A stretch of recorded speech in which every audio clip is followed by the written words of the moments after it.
Hi, this is Jeff Stone of Grandpa's Pride Barbecue from the Panhandle of Florida, and you are listening to the Barbecue Central Show. Start the game! Let's go! We'll do it live. Okay. Well, do it live! I'll write it and we'll do it live! So to get that perfect barbecue, you use wood. Are you sure it's safe? Whatever. We put the lighter fluid on, strike your match, and... Oh! Should we call the fire department? That might be a good idea.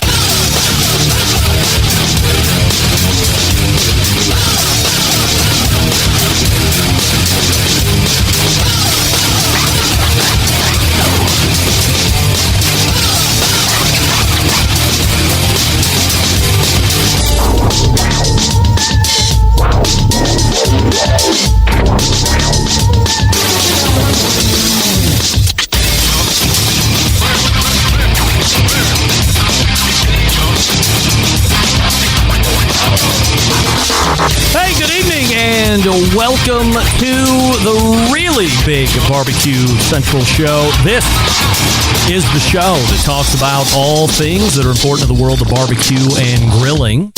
The show originating from the Rock and Roll Hall of Fame city, Bomb City, USA, Cleveland, Ohio, the barbecue capital of the North Coast. I am your program host, Greg Rempe. Happy to have you aboard here on your Tuesday evening's live fire fun and frivolity show. If you are interested in getting in touch with the show tonight, or you want to follow the show during off-show hours, here's how you do all of that. You can get in touch with the show by sending an email to Greg at bbqcentralshow.com. Follow us on all the social media channels at BBQ Central Show. And be sure to subscribe to the show podcast feed on your favorite podcast platform. Anything else you want to find out about the show can be found at the main website, thebbqcentralshow.com. And here's what's happening in case you didn't get the newsletter coming up in about 12 minutes from now. And for the remainder of the show, you know him through three simple letters, GMG, Green Mountain Grills. Jason Baker is here. In fact, he's live in studio right here. Jason, good evening. Jason, good evening. Good evening. Got to remember, just because I put the camera on doesn't mean the mute is. So we have a great segment coming up, and looking forward to that. So just hang back for a few moments while we get the open done, and then we'll come back and we'll talk all about Green Mountain Grill, the revival tour that you are currently on and have been on for the last 3 weeks, talking about Green Mountain Grills, and do a lot of catch up. So looking forward to talking with you and appreciate you being here in the studio with me.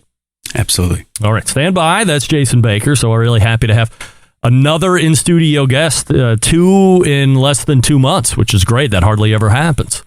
And then coming up after Jason Baker, who will be sitting in for the balance of the show, our fourth Tuesday of the month, regular guest, 35 past the first hour, Derek Riches joins the show.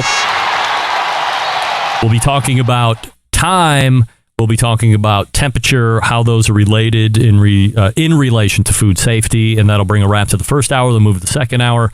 Because it is the fourth Tuesday of the month, we know what that means in the second hour.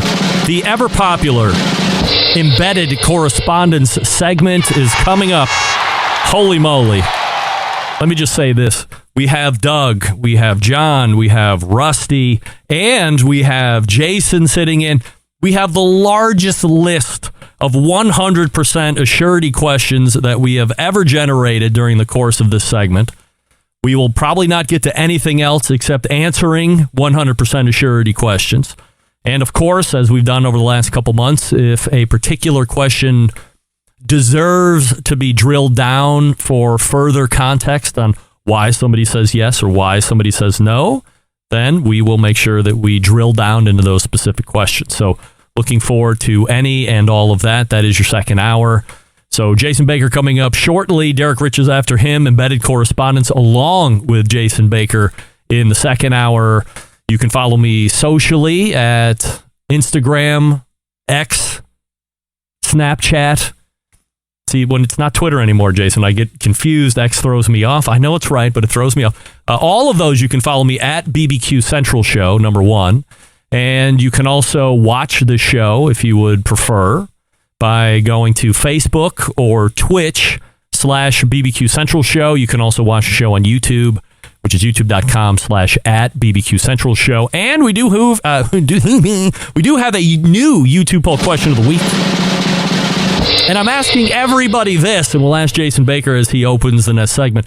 After hearing the past few updates, you are inclined to side with the Memphis River Parks partnership over Memphis in May on the damage issue.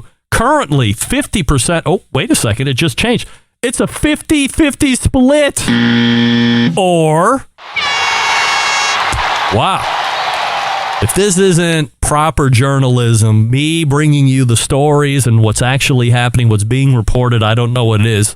I don't remember the last time we've been in a dead broke tie this early in the show. However, we'll keep tabs of how the percentages play out over the course of the show. We'll ask all the questions.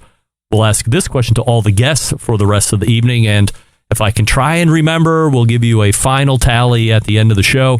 But currently, we're deadlocked 50-50 with 50% of you saying yes, you are inclined to side with Memphis River Parks, and 50% of you are saying no, you do not side with them, even hearing all of the stuff that has been reported.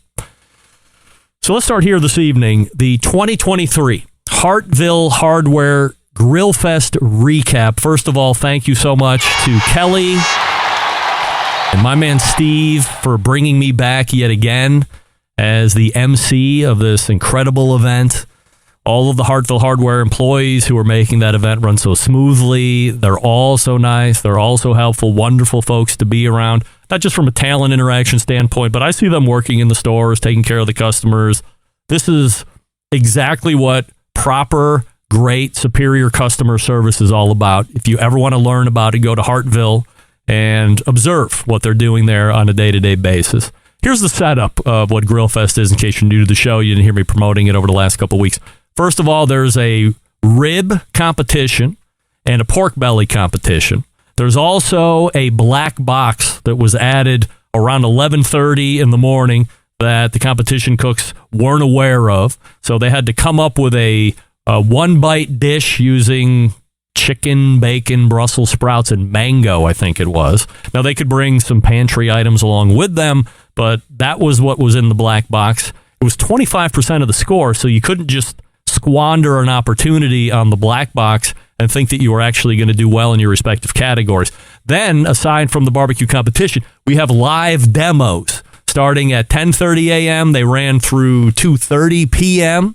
You had our pal Mike Lang from Another Pint Please doing live demos on Weber products.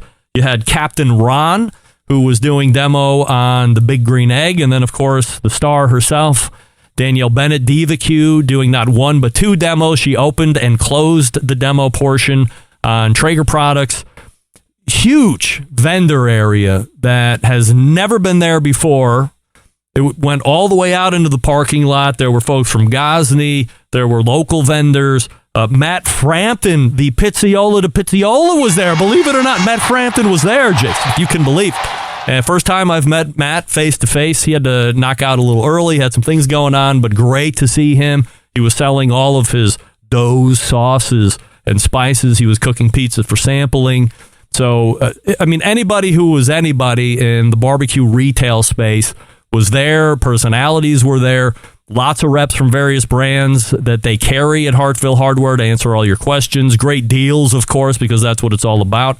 And brand new, they are a Franklin barbecue pit dealer as well. So if you are in the local Ohio area or not so local and you want to see a Franklin barbecue offset pit, then Hartville Hardware is the place to go. Now, who did I see there? As I had mentioned, Matt Frampton, Andrew Barnhart from Flip Grill, fan of the Barbecue Central show, somebody who we've had on a handful of months ago. He was there. The Turbo Trusser guys were there, but I couldn't speak to them because they were so busy and the vendor area was so crowded. Didn't get a chance to pull them away just to say hi, but they were busy doing business. Of course, Keith Harris was there, who was the first winner of that whole competition 6 or 7 years ago. And, of course, in the demo tent, it was Diva Q, Captain Ron, and Mike Lang. So, look, for me, a lot of people aren't reaching out, if you can believe. A lot of people aren't reaching out and saying, hey, come and MC our event or moderate this conversation. I don't know why. I mean, I got 17 years of experience moderating great interviews, asking all the right questions. When I'm interacting with this talent, it's like a live segment on the show, except an added benefit. You're live at a really cool event, and then you get to see the talent demoing what we're talking about, all the while I'm interjecting with questions. Now, some of the questions I know the answers to, but I'm trying to ask the questions that maybe the people are a little scared to ask because everybody's scared to ask questions. And then we're playing game shows at the end. What reappeared for the first time in years? Winery or rehab reappeared, and we was asking, hey, is this a winery or a rehab? You get 2 out of 3 right. You get all these free prizes. I mean, what a great event. Thank God that Hartville Hardware is around, number one, and that they have the foresight to reach out to somebody local and saying, you know, you might be a talent. Come on out here and let the day happen, moderate, keep the day flowing, do some nonsense game shows while the downtime is happening, keep things moving. So I did it, and it was great again. Again, great to see Mike, great to see Danielle, great to meet Captain Ron for the first time, and Matt Frampton. Man, what a pleasure for me. Matt's been on the show many times. Big fan of Urban Slicer, so thanks to the great folks out there at Hartville Hardware. So before we get to Jason Baker, I'm asking you a question. Are you tired of settling for mediocre grilling experiences? Of course. It's time to step up your game and bring the ultimate flavor and cooker to the backyard barbecues. Pits and Spits Charcoal Grill is offering the highest quality live fire cooking experiences you can get in the market today. Using either wood or charcoal, their solid fuel grills produce those classic flavors you're looking for when you have the time to fire up the grill and cook for family and friends. With a large adjustable fuel tray, you can raise and lower the fire to control and fine-tune the heat. It's their take on that very popular Santa Maria style grill that you're seeing on the internet nowadays. Check them out, pitsandspits.com/BBQ Central Show. And then at checkout, when you find that ever sexy charcoal grill at pitsandspits.com, you can use this code, Charcoal Central, all one word, Charcoal Central, and you get $150 off any grill. Let's get with it. And remember, this thing is sweet. A lot of stainless, very pretty, high performing, and it'll be around for generations to come. So buy the best, only cry once, and then allow your kids and your grandkids and your great-grandkids no crying because they didn't have to buy it, but they'll remember you, the barbecue stalwarts who got all this going in the first place. pitsandspits.com/BBQ Central. And again, Charcoal Central at checkout for $150 off any charcoal grill at pitsandspits.com. Wowee, he's in studio. I'd say back and better than ever, but he is better than ever. And he is here for the first time in studio. Jason Baker coming up next. Stick around. We'll be right back. You're listening to the Barbecue Central Show.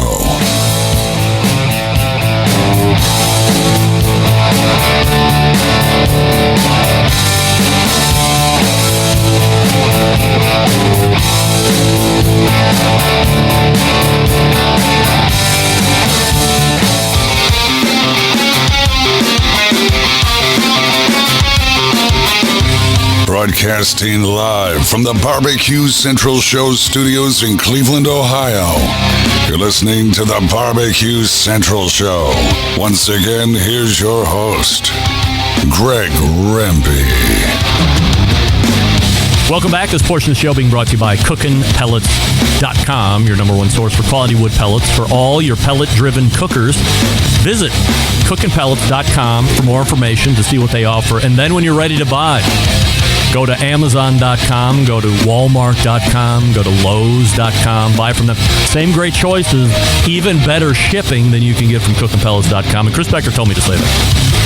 So, thank you to him and the gang over at cookinpellets.com. My next guest, you would know when you hear the brand Green Mountain Grill, synonymous as the face, the name, the man, the brand. Jason Baker. Jason, how are you, pal? I got you on mute again. How are you? Wow. Good, Greg. How are you? First time running a live show, Jason. Sorry. Wow. Holy moly. Right? I have Green Mountain Grill showing up for the first time on this show, July 31st, 2012, as a first-time sponsor. Does that sound about right, do you think? Wow, that's about right. Can you imagine we have been doing some type of business or having extended a relationship almost 12 years in the making? Now, that's a long time.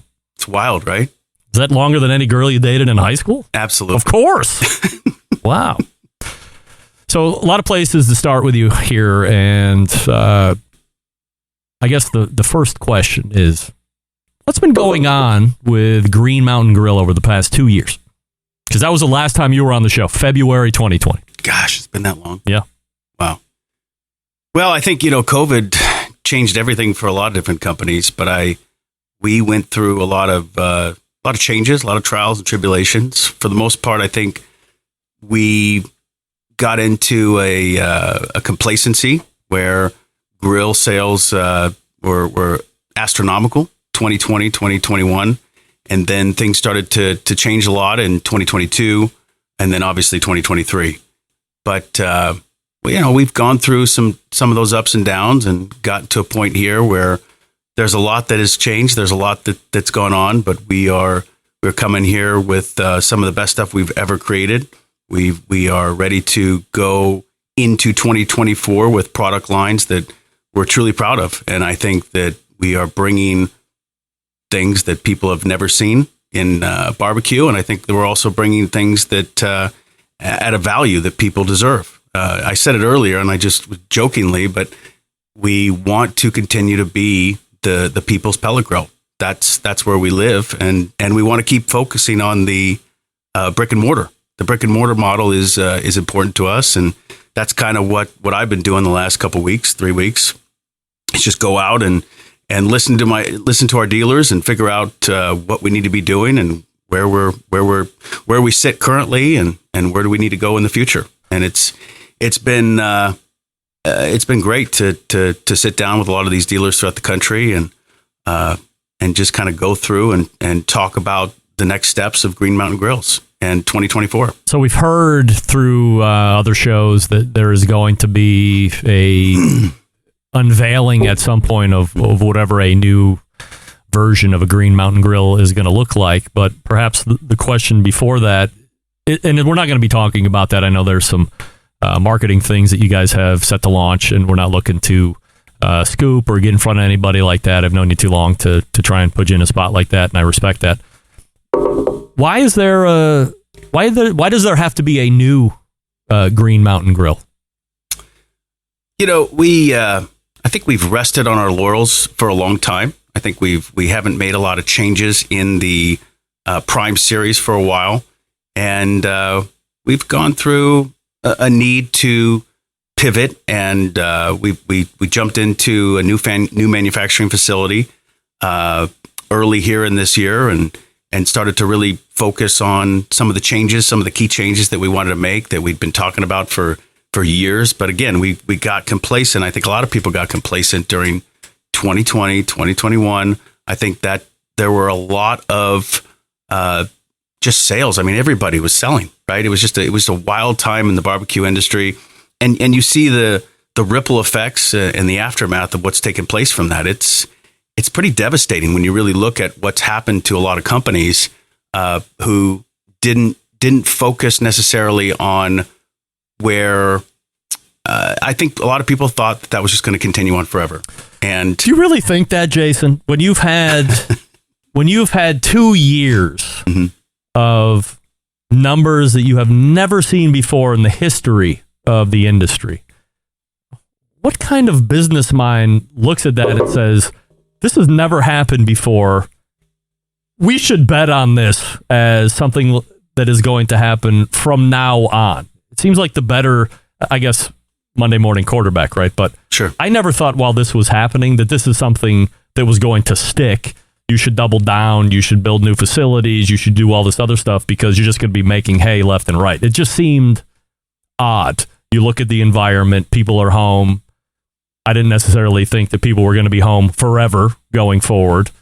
And they started to return back to normal life, normal buying habits, this and that. It seems like the smartest people in the car ended up being not the smartest people in the car And some of those guys were of the biggest companies making those bets that was going to be what the new business climate was like. Yeah, I do believe. I mean, listen, for us, we didn't believe that. We were always very skeptical about the future. And we were starting to see that actually in 2021. We do a pretty seasonal business when it comes to Black Friday. And at that point in 2021, we could feel that things were starting to change. And so at that moment, when you started to feel a little bit of just people weren't buying, and nothing had changed other than the fact that people had stopped buying. Then in 2022, it was amazing how everything shifted so quickly into travel, right? We saw travel just go berserk, and people were not at home. And we saw it in pellet sales. We saw it in grill sales.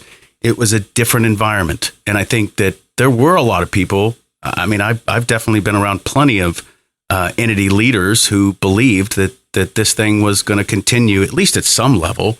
They did believe that. And I feel sorry for some of those, or at least feel sorry for the people who were left holding the bag in that deal. But yeah, I mean, that's we were not doing that. We were more focused on other things and definitely preparing for what we knew was coming, which was a downturn in the consumer appliance space. Jason, can you get a little tighter on Sure. or like pull it towards you a little bit more if you want? That way we can remove a little bit of the room there. From a grill manufacturer's perspective, you'd mentioned you'd gotten a new partner. How do you source a new partner? What kind of a process is that like? I know we had talked about it long time ago because I think you talk about going to China, and it can be a little sketchy on what you're getting back as a product if you as the company aren't doing your due diligence by being out there and making sure that they're doing their end of the bargain. Maybe they would want to start to cut corners. How do you make sure you're holding their feet to the fire? And what are you looking for in a manufacturing partner to get this new grill going? The most important thing for us is engineers. Engineers that can help us as we're utilizing people here, making sure that the engineering is top notch. So when you're able to communicate with people back and forth, and they understand your ideas, and you get to a point where you have a comfort level with those folks from an engineering standpoint, they understand the innovation strategy that you're trying to deploy. That's important for us. And I think, look, at the same time, a little luck's involved, because I had a very good friend that kind of came to me and said, "Hey, there's this particular person that I want you to meet, and I want you to talk to him." And we started talking, and we started going back and forth, and just really, and he's based in Los Angeles, so we got to really know each other well, even prior to us changing. But we changing partners. Changing manufacturing partners, but at that same time, we were really spending time getting to know each other, how we tick, how we see the barbecue industry. We were so aligned on so many things. It was easy to finally make that decision, really based on a knowledge base of aesthetics versus innovation strategy versus features versus value. That was all there early on with these guys. And they've been phenomenal. I mean, what they've been able to do in a short period of time is kind of really help us source a lot of parts to start with. That was a big step in the right direction. We needed to make sure we had plenty of parts for our customers, for our dealers, our customer support. All of that needed to get fixed, and it needed to get fixed quickly because we were in a little bit of a bind there. And so, that process usually takes a very long time. And I think we have done it in a very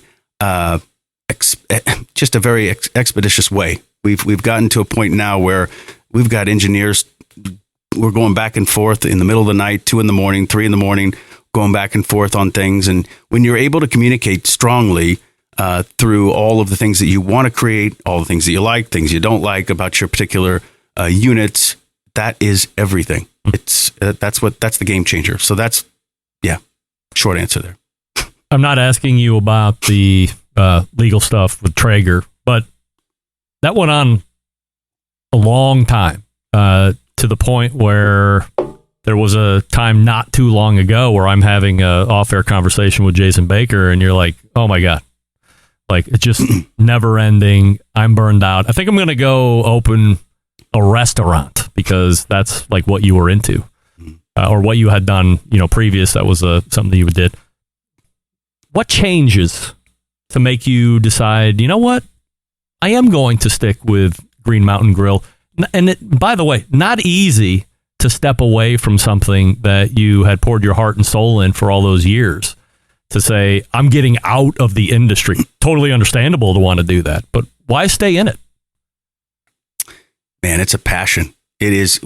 When you think about that and you start talking about it, and then you do it for a little bit, you realize how much you really love and you miss it. And then it's worth fighting for. And I think this industry for me is worth fighting for. It's what I fell in love with. And it's what I wake up to every day, that minus all that other nonsense where, quite frankly, sadly, I think the only people that came out ahead on that deal were the attorneys. And I think that's the lesson that I learned from this whole thing, is that the attorneys always win. And it's sad. It really is. It's a sad deal. And I'm not going to talk about it any more than that. It's been a painful saga that I wouldn't wish on my worst enemy, quite frankly. But this industry is worth it to me. It's worth the fight. And every single one of those brick and mortar dealers out there who have fought for us since 2009. Since 2009, these guys have been pushing Green Mountain Grill out there and believing in our strategy, our products, our business model. We owe it to them to make certain that we exist and have something in the marketplace that they can sell to the public still with a Green Mountain Grill logo on it. And that's just what I believe. I think that there is no better product out there for the price than what Green Mountain Grill has put out there. You're not paying for a brand in the sense of some of our competitors. I think that you are paying for an incredible value on a pellet grill that gives you everything you want in your backyard. And I think we've brought a lot of joy to a lot of backyards across America, across the world. I mean, gosh, we have. I was just talking to our distributor in Australia, and it's the excitement is there for something new, something that is for that dealer network, for the specific brick and mortars. And I'll say this, Greg, as everybody seems to be more and more focused on profit and selling direct from their website, that's not our model. We have stayed away from that. We have focused 100% on the dealer network. And as of now, we're tripling down on that more than ever. If somebody says, Jason, great mindset 15 years ago, 20 years ago, but direct to consumer, or playing both sides of the fence, set up a dealer network, but also sell direct to consumer if maybe there's not a dealer around you. I don't know exactly how all that works. But you're the antithesis of that. We're going to hit the ground. We're going to make relationships with these stores, and we're going to educate them on being a Green Mountain Grill dealer. And that's it. You can't go to greenmountaingrill.com and buy a grill. You got to go to a dealer. Why, or what is the passion to continue to drive that model versus doing some type of a hybrid or solely DTC? I think there's something great for the soul when you walk into a barbecue store and you are able to speak to somebody who has great information about barbecue. And whether that has something to do with the newest rub that's out there that you have to try, or the newest gadget that you have to get, there's something good to walking into a brick and mortar and helping your local brick and mortar store survive in your town. There's something cool about that. And I'm not taking anything away from there are some great online retailers out there that do have a very good relationship with the consumer, and they do a phenomenal job. I can think of one or two total that do a good job of engaging their customer base and supporting their customer base, and definitely informing them and keeping them in the loop on everything. But we were talking about this earlier. I think there's a point in which, gosh, you're just inundated with newsletters and feeds, and somebody's texting you some kind of a deal or this or that. It seems like too much sometimes. And I think that when you go into a specialty retailer, you have an experience that is, I'm going to go figure this out on my own. I'm going to spend some time. I've done a little bit of research informational wise on online, but I'm going to focus on touching these grills and learning from these folks inside these stores who live and breathe this every day. In 2 years from now, how many dealers would you like to have? Or perhaps a better question is it quantity of dealers or quality of dealers in the end? It's quality. It's always quality. And I see the amount of grills that some of our competitors put out there in the last 3 or 4 years, and it's amazing. And I can only imagine what that's like to take care of those customers properly, especially when you're doing a lot of business direct to consumer, right? So you're having to really expand a lot of the maybe easier questions that could be fielded by a brick and mortar. But I think for us, is there a number? Gosh, Greg, look, we at a pinnacle, I think we were in that 4,000 range, but I believe that we probably want to be in that 1,000 to 2,000 range where we can really focus on them and make sure that they're successful. So you've been on the Green Mountain Grill revival tour, as I've been calling. You started in LA, ran the South, got over to Florida, and then started running back up north. Eventually you make it here to Cleveland. And how much more time do you have left? Because you're leaving here tonight and driving to Chicago overnight. Rock and Roll Hall of Fame, right? This is the great place here, Cleveland. But you said it. I did. This is going to go on until I can hit everybody I want to, and I don't have any plans of when this is going to stop. I want everybody to see these grills. I want everybody to be comfortable with what we're doing from a business model standpoint. But we're going to run this thing until these grills start coming in for the dealers directly. So. I got to zigzag through the Midwest. I got a lot of places to go. But look, some of these people, again, go back to relationships. I've known a lot of these people for a very long time. And we made a promise to them a long time ago. And we intend to do everything we can to try and keep that promise, to make sure that we are giving them a great product that they're excited to sell in their local towns, period. When it launches, there will be how many refreshed Green Mountain Grills online? 3. Yeah, so we're gonna focus on 3 models, and then we will focus on our largest model, the Big Pig Trailer Rig. That will be a very good focus for 2024. That product, we were making quite a few of those up until 2022. And then after that, we kind of took a break on it. But you sell a lot of those? We did. I mean, we were really? selling. Yeah, you'd be surprised. I mean, we would have containers sold of those. There's 8 of those things fed on a container, and people would buy them. Is that a caterer thing, or just people that like to cook a lot of food? It's a mix. I mean, there are guys that just buy them for their deer stands or their deer camps, right? In their particular farm or what have you. I mean, those things are all over the place. It's crazy. Is that going to be in the mix, or is that one going to get held off then? Oh. It's going to get held off. We're going to focus on that in 2024, or I should say after Q1 2024. We're going to get these 3 lines out first, but we are focused on a 2.0 version of our Prime grills, and all the things that we wanted to do for the last 3 years on those grills are finally going to get done. And we're going to be rocking and rolling with grills that everybody's going to look at and they're going to go, that's awesome. Especially at those prices, those are amazing products. We are talking with Jason Baker from Green Mountain Grills, the website, of course, greenmountaingrills.com. And I'm going to put a stop to this conversation at the moment, but as I look in my box, there appears to be 0 Derek Riches that are waiting on deck to do his segment. So I'm going to do a quick piece of business, and if he doesn't show up, then we will continue our Green Mountain Grill conversation. Deal?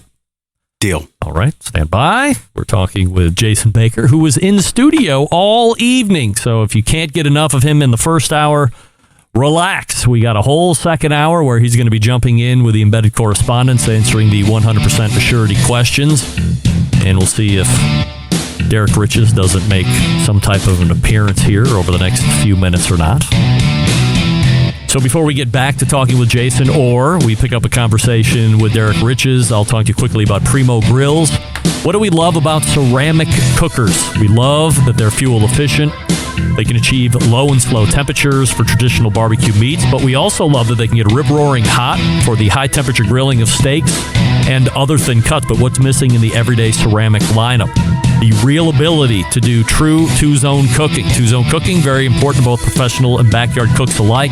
It's the best way to manage a fire and cook with confidence. However, getting a two-zone fire in a round ceramic cooker is not very realistic. Why?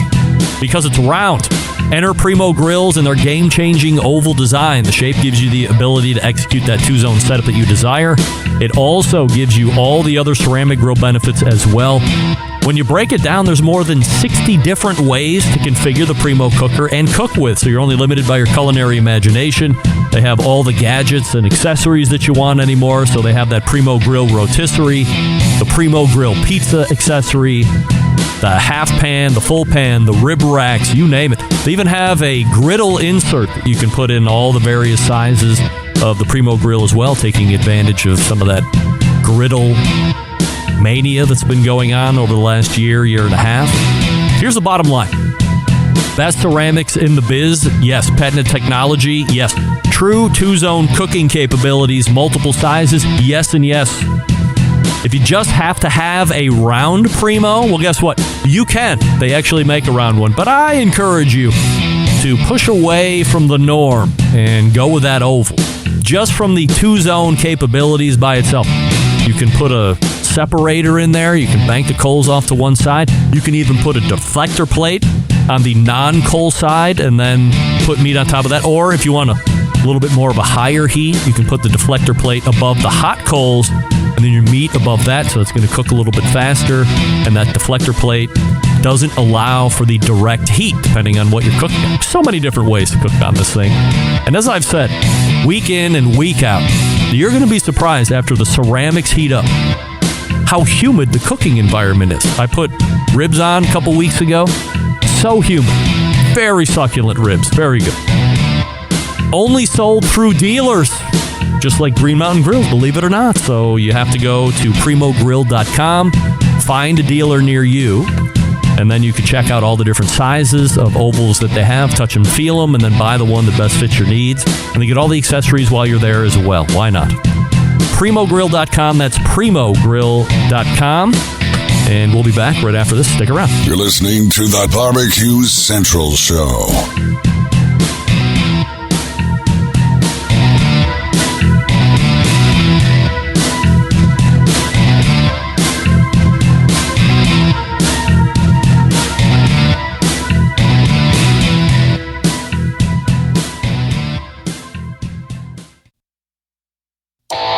Howard Stern, Jim Rome, Dan Patrick, and Greg Rempe. The Mountain Rushmore of talk show entertainment. Now, let's get back to the Barbecue Central Show.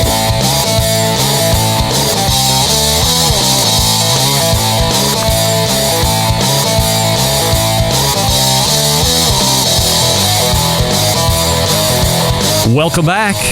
This portion of the show being brought to you by Fireboard. That's right, monitor up to 6 different temperatures simultaneously. Connect to Wi-Fi for cloud-based monitoring, or connect via Bluetooth if you have Alexa, the Google Assistant, or other smart speakers. Your luck. Fireboard is fully integrated with most. That's what I'm looking for most. Most of those. Find out more by visiting fireboard.com or call with your questions, 816-945-2232. That's 816-945-2232. Coming in on the comments section, it's Maddie Rempe watching from Kent State University saying, Steve and I love the Primo Grills. Yes, of course. By the way, she's just a fan of the show. I'm not paying her to be some kind of plant out there in the internet crowd and say, you know, when I do the commercials, make sure you write in so I can flash you up there. She's just a fan. You, outside of pellet cookers, Jason, what are some of your favorite cookers to have barbecue or grilling at? Definitely an egg. I love having that ability to just for beef. You mean Primo, right? Yeah, sorry, Primo. Yes, absolutely, Primo. Yes, I do love ceramic cookers. I think they're a lot of fun to cook on. But obviously, pellet is number one for me. I think offset is also fun sometimes, and I think WSM is fun as well. It just depends on what you want to do. It depends how much work you want to put in. But most of the time, it is a pellet cooker for me. Do you think we're trending away? This is going to sound like old guy, get off my lawn, which I hate to do, but I'm going to do it anyway. So when I got into the barbecue biz, as I was telling you how this whole nonsense started, my wife bought me a Weber Smoky Mountain cooker. I didn't know how to use it. Eventually found an online forum, and then it was off from there. But I made a horrendously below average rack of ribs the first time I followed the directions. I was like, I can't believe I spent this much time for what is a highly lackluster dining experience. Something's wrong. And then I got to learn the cooker, and then I found the internet, and I got to get some shortcuts. But it was about like back then when it was learning how to start a fire. It was learning how to maintain a fire. It was learning how to make different adjustments to bring the temperature of the cooker up, or making other adjustments to bring the temperature of the cooker down, depending on where you were in your cook. And then you could expand that further into the offset cooker like you were talking about. For my money, I'm standing talking to a guy at Hartville Hardware in front of a Franklin barbecue pit for 20 minutes. And he's asking me all these questions about why would I want to get something like this instead of this vast array of other stuff, which seems a lot easier and cheaper. Franklin barbecue pit's $5,000. And I said, look, this isn't for everybody.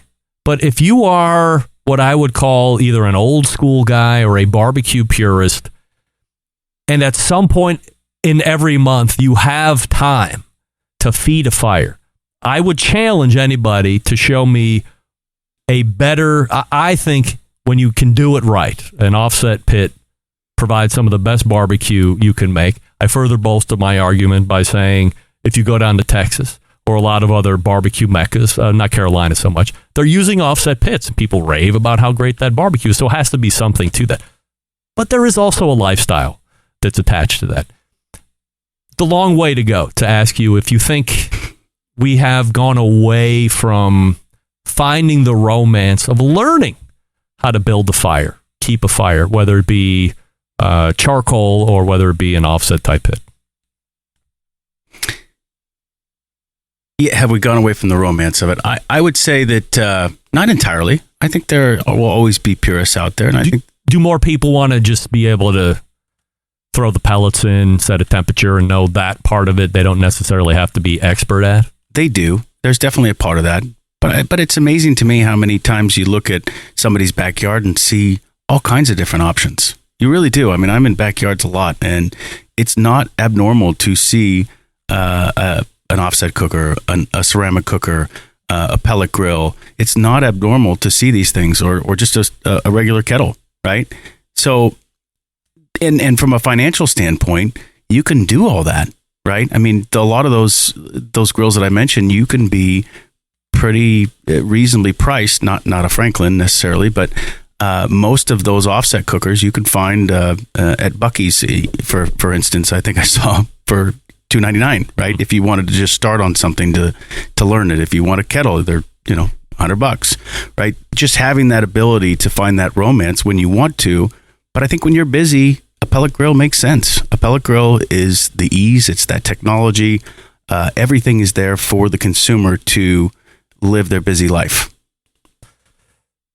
When we talk about different cookers, and you talk about backyards having an eclectic collection of different cooking vessels, is there one that you see and you're like, wow, I can't believe that particular cooker got so popular? I was going to say something, but no, I'm not going to say that. Look, there are. Is there a grill out there? That's a tough question. I think there were a couple of those. I can't remember the name of the grill, but I remember the grill had all these pieces where it was just these flat stainless pieces that kind of became this diamond, and you put wood in it, and then you have fire at the top.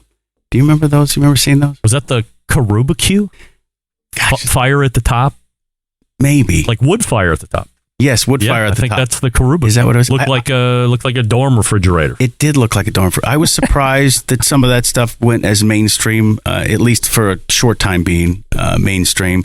But yeah, I mean, there are a lot of different cookers I've seen out there that have taken hold where I go, that's interesting.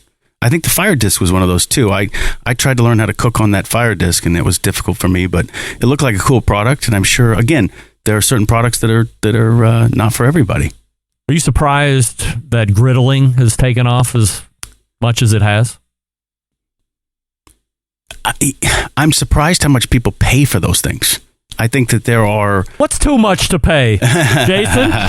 All right, you brought it up, so let's go. How much is too much when it comes to a griddle? I mean, it depends what it does, right? I think Blackstone has some really cool products out there that have the built-in fryers, and those are amazing values at, I've seen them as low as $6.99 to $8.99, somewhere in that range. I think that's a phenomenal price for that. You're seeing Weber put out a very nice griddle for $4.99. I think they might even have it at $3.99 for Black Friday and holiday sales. Those are nice grills. They're all fun. They're fun grills. But again, I'm surprised when people pay over $1,000 or even in that $8.99 range for one of those cookers. That's all it does, right? Because there's so many great options out there. But there's different kind of levels of capital out there as well. What's the barbecue scene like in Phoenix? Oh my gosh. The barbecue scene is run by Barbecue Island and Barbecues Galore. Those guys run it well. They do a great job. They have multiple stores. Most people really gravitate towards pellet. I think there are a lot of Kamado folks out there. A lot of shiny things. You're seeing a lot more shiny, and when I say shiny, I mean backyard kitchens getting put in. It's not abnormal for people to be pumping tens of thousands of dollars into some of those deals, right? And but that's a different level. That's a different level. It's crazy when you see the outdoor space. I mean, in Arizona, you can stay outside pretty much all year. I mean, really, there's only 2 to 3 months. Well, this year I would say 3 months that you don't want to be outside. It was definitely a hot summer, but you see a lot of people spending more time in their backyard, and these guys have all done very well building a lot of new backyard kitchens in folks' outdoor spaces. Would it be a waste of money for me to put together plans and then erect an outdoor kitchen here in Cleveland, you think? It depends what you got going on, man. You got heaters, you got you got some enclosures. I think some ability to open and close it. I think it could happen. Yeah, some garage doors. It snows here. I know. That's why I say close it, open it when you need to. I've seen it. I've seen some places over there in Long Island, out in there in the Hamptons. I've seen some incredible properties that have built-in spaces that are all closed off, right, as needed, and then you can open them all up. Wow. Yeah, you could do it. That sounds very expensive. It is very expensive. Like you were talking tens of thousands in the outdoor kitchen, which I'm assuming is what we would normally picture. Sure. Let me tell you something. Not to just throw out two name brands for no good reason, but for the folks that are looking to do outdoor kitchen on a budget, I'm not talking about bringing in the cement company and having them below the whole bar and back bar and all that stuff. I think it's Grilla and Charbroil. Both have modular kitchen pieces that, depending on what your setup is, either in the backyard, like for me, it would be in that side yard, where you can put together, maybe 4, 5, 6 different pieces. They have the L, so you can kind of work it around. And I have no idea why they are not out promoting the hell out of this, either company, but it just sits in the background, and I lucked onto it once through a Facebook post for Grilla, and then I lucked on the website through Charbroil, just going through accessories and saw it, and I was like, well, I priced out a whole outdoor kitchen. It was like $5,000. Yeah, maybe $5,000, and it seemed like it was pretty good, good quality value. Stainless, great value, good storage space. But for somebody like me who is going to get really good use out of it, probably 6 months out of the year, and then it's going to snow the other 6 months out of the year. I'm not worried too much if it's a really bad winter, and I guess I can just wipe it off, dry it off, and away we go. But those are two things, if you're looking to outfit on a budget, that you can't sleep on Grill and Charbroil. And by the way, neither are sponsors. How dare you? But, I mean, good products, no doubt. What do you see coming up on barbecue trends as we get ready to close out the year here? Yeah, I think you're just going to see a lot of great value for the consumer. I think the consumers are going to have a lot of options here. You're seeing really the end of the COVID supply glutton, if you will. I think that you're going to just see a ton of deals out there for the consumer at the end of this year. There are a lot of competitors of ours definitely putting some incredible prices down there. So I think it's definitely a buyer's market for the fall. I don't see anything innovative coming. I just see a lot of slashing of prices to just get rid of inventory. And I think that's what a lot of these folks have been doing for a while after the markets have done what they've done. And I think, look, you're seeing, again, I can't go back to this too much, but the barbecue industry saw an incredible amount of growth. And I think that there were a lot of people who believed that growth was going to continue, and they invested accordingly. And you're seeing a lot of entities still spend a lot of money on customer acquisition costs when, quite frankly, the margins just are not there. And because of that, just oversupply. So it'll be interesting to see what happens next year as we go into an election year, right? To see how people spend, where prices are going to fall. But I think a lot of the people in the barbecue industry are speaking back in the range of, hey, people are going to be looking to upgrade their barbecue, or the folks back in 2016, 2015, 2017 who bought grills who are now looking to upgrade, who didn't jump on the COVID train on a new barbecue. They're going to be looking to purchase a new barbecue. So I think we'll see 2024 as a decent year for barbecue. As somebody who would probably know a decent amount on this question, I'm always asking grill manufacturers when they come on. And over the last handful of years, it seems to be a race to put some kind of tech on a grill, Wi-Fi, Bluetooth, tell me when to flip, all this other stuff. Do you have any idea what percentage of folks are actually using that technology versus people that are buying it and saying, hey, great to have, but in reality, they're not using it? Is the majority of folks actually using that regularly? Yeah, I think so. So speaking to a lot of different competitors and ourselves, we're all in that same boat. Some people say 10%, some people say as high as 30% usage on the tech. For me, that's an interesting question, right? Because if it were, I would like to know, have you used it this year one time, or do you use it every month one time? What's the frequency, right? I'd like to know that information more, not just, hey, did you use it this year? And I think that's the question that most people ask, or they're able to monitor what goes on. We see it on our own databases that it's about 15% continual usage where people are actually utilizing the tech for the grills that are sold. Is that a lot? Is that a big percentage? To me, it's not. I would expect a lot more than that. A lot, like 70%? Yeah, most definitely. Yeah. What's the holdup? I think people are just home. They're looking at their grill. They don't want to look at their phone anymore. I mean, they look at their phone all day. I don't know if they want to keep looking at their phone. I don't know. That's the only thing I can kind of generate from that, because it is nice to have. It's a great feature. It's nice to be able to see your meat probe and see what's going on a couple different meat probes. If you're inside, especially if it's hot where I live, or necessarily South Dakota when it's the wintertime, that's nice to have that ability to take a look at that temperature, that the time you've got into the cook. But I think ultimately people are just in front of their grill more, and they're pushing the button, or they're walking away and they're coming back to it as they need. They're not necessarily looking at their phone the whole time. Is it a differentiator more than anything else then? In other words, if all things are equal, if this grill has more tech, I'm going to opt for that one just so I have it. Yeah, I think it is. I hate to say it like that, but I think there are people that just buy things just because it has something additional on it. But as a manufacturer, you wouldn't not put it on. No. You would put it on so you remain competitive to... Yeah, you have to. You absolutely have to, at least for now. I mean, I've seen a lot of entities out there that have not done it, and I think, I don't know if they're as mainstream. I don't know. Jason Baker is joining us here on the show. and the website is greenmountaingrills.com. And we're talking about a whole bunch of different barbecue stuff. What's your favorite region of barbecue to eat?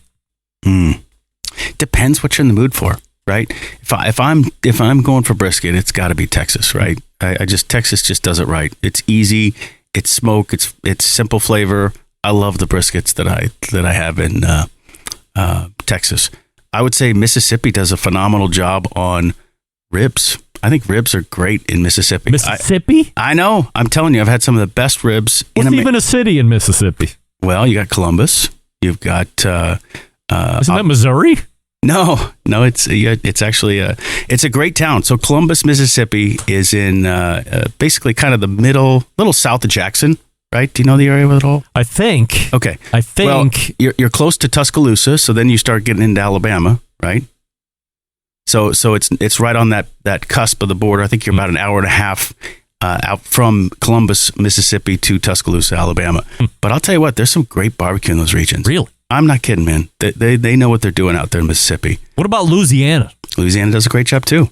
Of course. Is that more Creole-based barbecue? I don't know if I've ever had a Creole-based barbecue, but folks definitely know what they're doing in all regions. I don't ever want to discount. I think it's just a flavor profile that you're going for, depending on. What's the number? If we're going to barbecue in Phoenix, where are you taking me? I'm going to take you to Little Miss. Little Miss? Little Miss Barbecue. Oh, Little Miss. Come on. Scott's the man. Those guys know what they're doing. Forever. They've been doing it forever. Yeah, they've been doing it. Wow. He's got 2 locations now. Oh. And, the original is still there down by the airport. It's just what a great place. It's old school, right? It's just like a Texas style barbecue place. You go up there, you see the big offset cookers there. He's got the big Camelback smokers, and he's rocking out a ton of barbecue out of that place, and he's doing it right. It's a fun place to go to. It's a great experience, and he's got another location too. He's doing a great job. We didn't ask you at the beginning of last segment, so let's do it now as we're wrapping up the first hour. YouTube poll question of the week, Jason. After hearing the past few updates, you are inclined to side with Memphis River Park's partnership versus or over Memphis in May on the damages issue as it relates to Memphis in May's barbecue contest? Yes or no? It's a hard question because you don't want to, and I'm not trying to vacillate on this. I'm just saying. It's yes or no. No, it's not. I'm not going to give a yes or no because you want both of these sides to figure it out. Memphis in May is a phenomenal, it's just a great event. It is a great barbecue competition. And have you ever been? Many times. Oh, but it should be something that continues, and it's sad that they're at an impasse. I hope they figure it out. I really do. I don't want to side with either one. I just want to side with the event coming back. I think it's coming back. It's definitely not going back to Tom Lee Park to the tune of a now lawsuit at $675,000 that Memphis River Parks is trying to collect on that damage bill. But I think how about this? I'm going to have to hold on to that. We don't have enough time. There's more to be heard from both sides, hopefully, on this show. But either way, I'll continue to bring up the updates. It does seem a little one-sided as I look at it, as far as information that's being put out there. So River Parks partnership seems to be very talkative, very happy to show you what their hand looks like and what they know. And Memphis in May, the complete opposite. Very uncommunicative, not really looking to talk about anything. I don't know if that has to do with the fact of they were filing the insurance claim. Now that's turned into a lawsuit, so now they really don't want to talk about anything. But I would always love to have people at least talk about something instead of not talk about anything, especially when one side is talking. But nevertheless, agree. Nevertheless, 67% of you are saying no. You are not inclined to side with Memphis River Park. So there we go. All right, we are going to, let me see how I can, this is how we wrap up the first hour. No Derek Riches, by the way, if anybody noticed. But Jason Baker doing a great Derek Riches impression by sitting right in and answering all the tough questions. So we're going to step away. We will point to the second hour where we will have an embedded correspondence segment starting at 14 past. And we got a bunch of other stuff to tell you about here as we lead the second hour. So you just stick around and we'll be right back. You're listening to the Barbecue Central Show.